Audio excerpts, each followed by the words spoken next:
Bismillahirrahmanirrahim. Assalamualaikum warahmatullahi wabarakatuh. Alhamdulillahirabbil alamin. Wassalatu wassalamu ala asyrofil anbiya'i wal mursalin wa ala alihi wa ashabihi ajmain. Wa ba'd. Ikhwan sekalian rahimakumullah, alhamdulillah bisa kita teruskan kajian kita pada sore hari ini. Sesudah kemarin kita sampaikan beberapa hal, antara lain bagaimana para wali Allah itu bisa tidak merasa cemas, tidak merasa sedih, tidak merasa takut, la khaufun alaihim wa la hum yahzanun. Dan itu adalah salah satu manifestasi atau tanda-tanda ketakwaan seseorang. Tentu kemudian kita akan bertauladan kepada Rasulullah Shallallahu Alaihi Wasallam karena beliaulah orang yang takwanya paling nomor satu. Laqad kana lakum fi Rasulillahi uswatun hasanah liman kana yarjullah wal yaumal akhir. Jadi tidak ada orang yang lebih jago ketakwaannya ketimbang Rasulullah Shallallahu Alaihi Wasallam. Maka kiblat kita adalah ke sana. Di dalam praktek yang mudah, misalnya, Rasulullah Shallallahu Alaihi Wasallam sudah mengajarkan kepada kita doa. Doanya kadang-kadang kita terlupa. Mudah-mudahan dengan kajian ini kita akan menjadi ingat. Doanya diriwayatkan oleh Imam Baihaqi, begitu juga tertulis di dalam kitab Sahih Ibnu Hibban. Di sana Rasulullah Shallallahu Alaihi Wasallam mengajarkan kepada kita setiap kali kita melihat ke kaca, ke cermin. Doanya mudah gitu. Allahumma kama hassanta khalqi fahassin khuluqi. Allahumma kama hassanta khalqi fahassin khuluqi. Ya Allah, sebagaimana telah Engkau ciptakan tubuhku, dedek piadekku ini baik, fahassin khuluqi, maka perbaikilah juga akhlakku. Jadi kembali lagi kepada kajian awal kemarin, bahwa kata khalq, akhlak, ini berbeda dengan moralitas. Sebab akhlak ini berakar kepada asal penciptaan Allah atas diri manusia yang kemudian disesuaikan dengan ad-din, agama.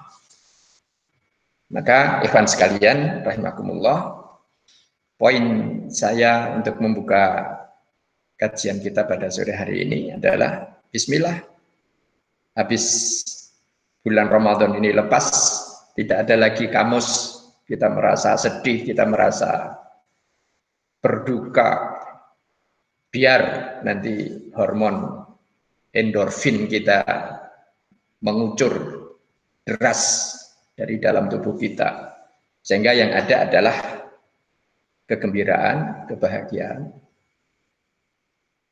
Mau gembira juga mati, mau tidak gembira juga mati. Berjuang juga mati, tidak berjuang juga mati. Pada akhirnya nanti kita akan pulang menghadap Allah Subhanahu wa Ta'ala. Harapan kita adalah dalam keadaan kita diridhoi. Sehingga dari sanalah kita berharap kesentosaan untuk selama-lamanya. Baiklah, ikhwan sekalian, jamaah rahimakumullah, kita lanjutkan kajian pendek tentang takwa. Mari kita jadikan pertemuan-pertemuan kita ini Sehari demi hari kajian kita hanya seputar satu saja. Takwa, akhlak, takwa, akhlak, takwa, akhlak. Mudah-mudahan sampai dengan akhir bulan Ramadan nanti ada sesuatu yang kita bisa bawa sehingga kita bisa praktekkan di dalam kehidupan kita sesudah Ramadan selesai nanti. Jamaah rahimakumullah. Kata takwa yang paling mudah aplikatif agar bisa kita aplikasikan. Takwa berasal dari ettaqo yattaqi, artinya boleh diartikan takut. Jadi merasa takut. Boleh juga diartikan berhati-hati. Karena takut kepada Allah, maka kemudian berhati-hati. Karena takut kepada neraka, maka kemudian berhati-hati. Karena takut besok tidak akan dilihat oleh Allah. Allah tidak akan melihat. Melihat pun tidak. Kita takut itu. Maka kemudian kita berhati-hati. Karena berhati-hati, kemudian kita ini menjaga diri. Jadi orang yang menjaga diri supaya tidak terjerembab, supaya tidak dimurkai oleh Allah, maka muncullah rasa kehati-hatian. Itu takwa. Misalnya di dalam surah At-Tahrim ayat 6, kita sudah sering mendengar ayat itu. A'udzubillahi minasyaitonirrajim, ya ayyuhalladzina amanu qu anfusakum wa ahlikum nar. Wahai orang-orang yang beriman, ini surat cinta Allah kepada orang-orang yang beriman. Ayat ini khusus ditujukan kepada orang-orang yang beriman. Jadi orang-orang yang beriman ini mendapatkan tugas dari Allah. Untuk apa? Qu anfusakum. Satu, jaga diri kamu. Jadi yang pertama adalah diri kamu dulu. Kamu. Dirimu. Wa anfusakum. Wa ahlikum. Kemudian keluargamu. Dari apa? Dari siksa neraka. Jadi ketika kita menjaga anak-anak kita, menjaga istri kita, menjaga saudara-saudara kita di dalam keluarga kita dari neraka, maka kemudian kita akan menyesuaikan diri dengan apa? Dengan bimbingan syariat. Jadi bertakwa adalah menunaikan keseluruhan syariat. Kenapa syariat? Karena syariat ini memang sudah didesain oleh Allah, dibentuk oleh Allah untuk menyelamatkan manusia, menyelamatkan kita. Bukan hanya besok di akhirat. Di dunia pun kena itu. Hukum ini berlaku. Jadi sekali lagi makna takwa yang paling mudah secara bahasa adalah menjaga diri, merasa takut, berhati-hati. Ini takwa. Kemudian secara syariat para ulama mendefinisikan takwa itu dengan menjalankan atau menunaikan semua perintah Allah dan meninggalkan semua larangannya. Tentu ini adalah konsekuensi logis dari pengertian takwa secara bahasa tadi. Karena harus takut, karena takut, kemudian ada hati-hati, maka kemudian implementasinya adalah menjalankan seluruh apa yang diperintahkan oleh Allah dan menjauhi apa yang dilarangnya. Nah, ikhwan sekalian, pada kesempatan kali ini ada dua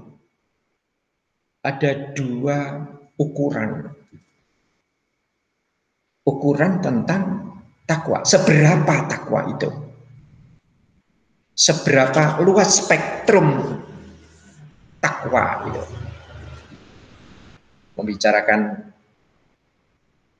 Membicarakan takwa ini penting. Sebab apa yang sedang kita kajikan, yang kita bicarakan ini akan berdampak bukan hanya besok di akhirat, tetapi juga di dunia sekarang ini. Membicarakan takwa itu berarti membicarakan dunia dan akhirat.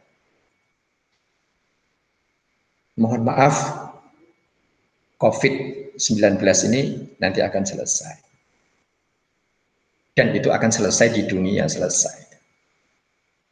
Di akhirat bagaimana? Itu urusan lain. Bisa jadi tidak terkait sama sekali dengan ujian Allah yang sedang diberikan kepada umat manusia pada saat ini.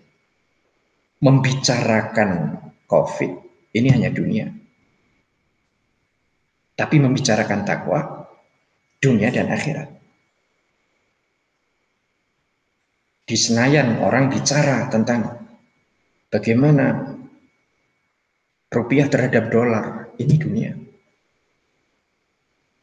Tapi tentang ketakwaan, kita bicara ketakwaan, maka ini tentang dunia dan akhirat. Maka maaf, ngaji itu kemudian menjadi penting, sangat penting. Sebab ini yang akan kita pegang sebagai bekal kita. Pada skala tinggi, skala kualitas tertinggi untuk takwa, ini kita ambilkan dari surah Ali Imran, ayatnya ayat 102. Kita juga sudah sering mendengar ayat ini. A'udzubillahi minasyaitonirrajim. Ya ayyuhalladzina amanu taqullaha haqqa tuqatih. Wahai orang-orang yang beriman, takwalah kamu. Haqqa, dengan sebenar-benarnya. Dengan sesungguh-sungguh takwa. Jadi ini takwanya bukan main-main. Rasulullah Shallallahu Alaihi Wasallam itu jika kemudian diukur sebagai 100%, maka ketakwaan dengan angka tertinggi yang kita bisa, haqqa tuqatih. Kemudian ditutup oleh Allah, wala tamutunna illa wa antum muslimun. Dan jangan sekali-kali kamu itu mati selesai kecuali dalam keadaan berserah diri. Berserah diri dalam kerangka apa? Berserah diri dalam kerangka iman dan takwa. Maka ini tentu berat bagi orang yang tidak diberikan kesadaran oleh Allah. Satu ketika di pasar saya ada menemukan seseorang, ada ibu-ibu pakai gendongan begitu. Dia jualan jagung godok. Pernah saya tanya ibu-ibu ini, dapat untung berapa Bu hari ini? Ya dapatnya lumayan 40.000. Kemudian ketika ada orang membutuhkan, tiba-tiba si ibu ini mengeluarkan uang 25.000 rupiah, diberikan kepada orang yang membutuhkan itu.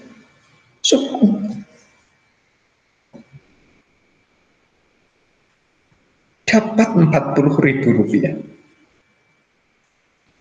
diberikan orang yang dia tidak kenal 25.000 rupiah. Ini ketakwaan yang hebat. Haqqa tuqatih. Rasulullah Shallallahu Alaihi Wasallam di dalam sholat tahajudnya rakaat pertama membaca surat Al-Baqarah, rakaat kedua membaca surat Ali Imran. Setiap ada ayat rahmat kemudian berhenti, beliau memohon kepada Allah akan rahmat itu. Setiap bertemu dengan rahmat, maaf, ayat azab, kemudian beliau berhenti memohon perlindungan dari azab itu. Haqqa tuqatih, sungguh-sungguh. Di dalam bacaan Al-Quran, Rasulullah Shallallahu Alaihi Wasallam pernah juga memberikan nasihat kepada Abdullah bin Mas'ud, akhtimhu fi syahrin, khatamkan di dalam 1 bulan. Berarti paling tidak 1 hari 1 juz, 1 hari 1 juz, 1 hari 1 juz. Dan untuk bulan Ramadan ini, apalagi dengan rahmat Allah dalam bentuk lockdown ini, insya Allah 1 juz itu bisa. Haqqa tuqatih. Jadi ini ketakwaan yang paling tinggi. Boleh misalnya Umar bin Khattab. Umar bin Khattab ini pernah mengatakan begini, la ubali asbahu, aku tidak peduli aku lewati pagi ini fima uhibbu au bima akrahu. Aku tidak peduli apakah pagi hari ini aku lewati pagi ini itu di dalam keadaan yang aku suka atau aku tidak suka. Aku tidak peduli apakah keadaan hari ini membuat aku suka atau keadaan hari ini membuat aku benci. Li'anila adri, karena aku nggak tahu al khairu, di mana adanya kebaikan itu. Fima uhibbu au fima akrahu. Jadi kebaikan itu ada di dalam kondisi yang kita merasa tidak suka, tapi ada kebaikan di situ. COVID ini tidak ada yang suka, tapi pasti ada kebaikan di dalam COVID itu. Sebaliknya, ketika kita diberikan keleluasaan, kita diberikan rahmat yang banyak, kenikmatan yang banyak, belum tentu di situ ada kebaikan. Jadi li'anila adri al khaira fima uhibbuhu au fima akrahu. Ini Umar bin Khattab. Maaf, sekelas Khalifah Umar bin Khattab. Jadi kondisi jiwa pikiran yang seperti ini akan menenteramkan kita. Sehingga kemudian ketika harus memaksimalkan ketakwaan kita, seolah-olah kemudian kita harus memaksa diri. Rasulullah Shallallahu Alaihi Wasallam di dalam tarikh hitungannya sampai dengan 70 kali paling tidak perang membela Islam. Karena Islam diganggu, karena Islam dilecehkan. Jadi ini takwa yang tingkat habis, haqqa tuqatih. Akan tetapi kemudian barangkali ada yang akan mengatakan begini, Ustaz, wah itu berat sekali itu. Kalau di dalam sehari itu 17 rakaat sholat ditambah dengan 11 rakaat ditambah dengan 40 rakaat pada malamnya, maka ini akan menjadi sangat berat. Puasa barangkali akan berat. Maka Allah Subhanahu wa Ta'ala memberikan pilihan lain. Pilihan satunya tersebut di dalam surah At-Taghabun ayat 16. Di sana Allah Subhanahu wa Ta'ala berfirman, A'udzubillahi minasyaitonirrajim, fattaqullaha mastata'tum. Maka takwalah kalian sebesar kemampuan kalian, sebisa kalian, menurut istitoah, menurut kuasa kalian. Maka perintah Allah berikutnya adalah wasma'u, dengarkan, tukang mendengarkan, masuk di dalam majelis taklim. Ini takwa. Aktif di majelis taklim, takwa. Wa ati'u, kemudian taatlah. Seberapa taatnya? Kalau kita diberi modal 5, kemudian kita menjalankan ketaatan itu 3, maka kita rugi di situ. Betul bahwa itu kita bisa melakukan ini. Seperti ibu-ibu tadi, punya uang Rp40.000. Kemudian dia bisa berinfak, bersedekah dengan Rp25.000. Besar sekali. Mastata'tum, menurut kemampuan kalian. Maka kemudian wasma'u, dengar, wa ati'u, taat, wa anfiqu khairan li anfusikum, dan belanjakanlah untuk dirimu kamu, untuk dirimu sendiri. Jadi membelanjakan diri, membelanjakan harta untuk keluarga, ini takwa. Seorang ayah membelanjakan nafkahnya, menafkahi keluarganya, ini takwa. Andai kata belum berpikir orang lain, belum berpikir bagaimana bersedekah atau berinfak kepada orang-orang di luar keluarganya, ini bagaimana? Tidak apa-apa. Itu takwa. Mastata'tum itu tadi. Fattaqullaha mastata'tum. Surat At-Taghabun ayat 16. Waman yuqasuhha nafsi. Akan tetapi siapa yang dijaga oleh Allah, syuhha nafsihi, dari kekikiran dirinya. Syuhun itu kikir, pelit, bakhil. Maka orang yang dijaga oleh Allah dari kekikiran. Saya pernah mencoba di dalam salah satu majelis taklim kita di Magelang, kita pernah menyelenggarakan itu. Saya katakan begitu juga di Temanggung, daerah utara. Coba besok ketika kita datang ngaji lagi, panitia tidak usah menyiapkan snack, makanan, air, tidak perlu. Setiap kita saja berpikir, mari nanti kita datang dengan membawa paling tidak 2. Kita makan sendiri, kemudian yang 1 kita sedekahkan ke saudara kita yang lain. Apa yang terjadi? Nah, Masya Allah. Orang datang, kemudian disiapkan meja, jamaah kemudian menumpuk makanan itu di situ. Masya Allah. Di luar ekspektasi saya. Saya tidak membayangkan jika kemudian yang datang itu bukan hanya 2.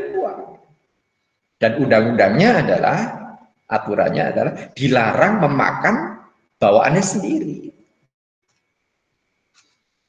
Jadi senang kalau yang datang itu, maaf itu hanya membawa tahu atau tempe gitu. Kemudian kawan kita membawa martabak, ya, itu yang dapat martabak. Siapa yang dijaga oleh Allah? Waman yuqo. Ini dijaga lagi, yuqo, dari kata-kata waqo, yakin. Yang sama nanti ke arahnya, sama ke takwa. Waman yuqo syuhha nafsi. Fa'ulaika humul muflihun. Maka itulah orang-orang yang berjaya. Itulah orang-orang yang beruntung. Jadi kalau di dalam bahasa Jawa, bejo. Menawi kula lan panjenengan kok milo badhe ngersakaken kabegjan. Kabegjan niku gampil. Konsepnya apa? Satu, takwa sebisa mungkin menurut kemampuan. Asal mau mendengarkan ngaji, mendengarkan nasihat. Dua, taat. Apa yang kita dengar, kemudian kita taati, kita amalkan. Kemudian yang ketiga, membayar. Wa anfiqu khairan li anfusikum. Membayar apa? Nafkah keluarga. Jadi orang yang bertakwa, orang mutakin, standar minimalnya apa? Standar minimalnya adalah keluarga tercukupi. Jadi mencukupi kebutuhan keluarga. Ini takwa. Namun demikian, jika ada kelebihan tenaga, kelebihan pikiran, kelebihan harta, kemudian Allah menandaskan wa may yuqa shuhha nafsihi. Siapa orang yang dijaga dari kekikiran dirinya, faulaika humul muflihun. Maka dia pasti akan mendapatkan keberuntungan di dalamnya.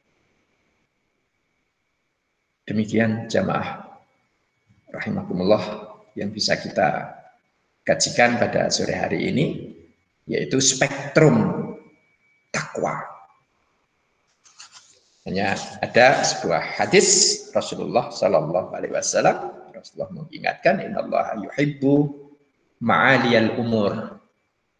Allah itu suka pada hal-hal yang tinggi nilainya, tinggi kualitasnya. Ma'ali.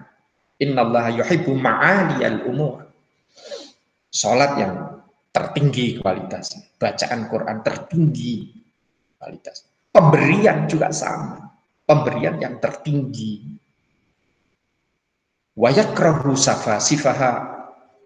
Akan tetapi Allah membenci itu, tidak suka kepada yang ecek-ecek, kepada yang murahan. Dalam bahasa guyonnya, pada hal yang ceng-cengpo. Dan itu adalah korban yang pernah dipersembahkan oleh Kabil, kemudian ditolak oleh Allah.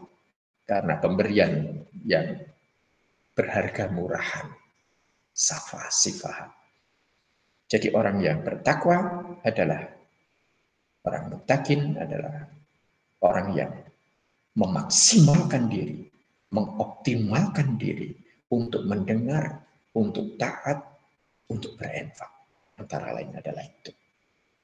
Mudah-mudahan selepas bulan Ramadan nanti ada poin-poin yang nanti kita bisa amalkan bersama-sama untuk kian memperbaiki pribadi kita, kinerja kita, yang tidak lain hanya demi mencapai keridhaan Allah semata.